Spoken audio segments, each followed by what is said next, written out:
Discriminer, c'est traiter une personne différemment en raison de ses caractéristiques personnelles et l'empêcher d'exercer ses droits. À situation identique ou comparable, traitement égal. Traiter une personne différemment, c'est la distinguer, l'exclure ou la préférer en raison de ses caractéristiques personnelles. L'âge, l'origine ou le sexe sont des exemples de caractéristiques personnelles. L'interdiction de discriminer repose essentiellement sur le principe de l'égalité. Tous les êtres humains naissent libres et égaux en dignité et en droit.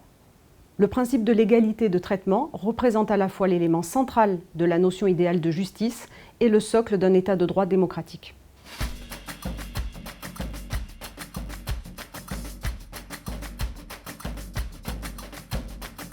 La discrimination au travail peut intervenir à plusieurs étapes de la vie d'un salarié, par exemple lors de son embauche, d'un licenciement ou du renouvellement de son contrat de travail. Pour autant, une différence de traitement peut dans certains cas particuliers se justifier, mais elle doit répondre impérativement à une exigence professionnelle essentielle. À l'occasion de la publication de la 14e édition du baromètre sur la perception des discriminations dans l'emploi, qui a été réalisée en 2021, la Défenseure des droits a alerté quant à une surexposition de la jeunesse aux discriminations dans l'emploi.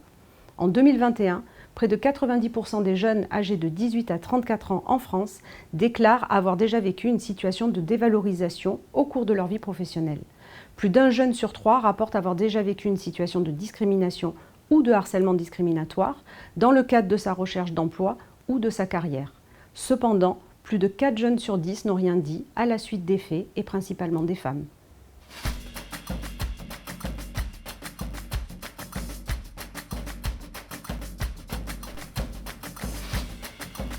Les situations de discrimination ont des conséquences négatives et multiples sur l'emploi. Elles peuvent se traduire par une rupture du contrat de travail, que ce soit à l'initiative de l'employeur ou de la personne victime. Elles dégradent les conditions et les relations de travail, elles impactent l'individu comme les entreprises. Au-delà des conséquences sur la carrière et l'emploi, les discriminations ont également des effets néfastes et durables sur la santé mentale des victimes. 85% des personnes ayant vécu une discrimination ressentent de la colère au moment des faits, qui perdurent pour la moitié d'entre elles. Des sentiments de peur, de tristesse ou de honte peuvent également affecter les individus et parfois longtemps après les faits.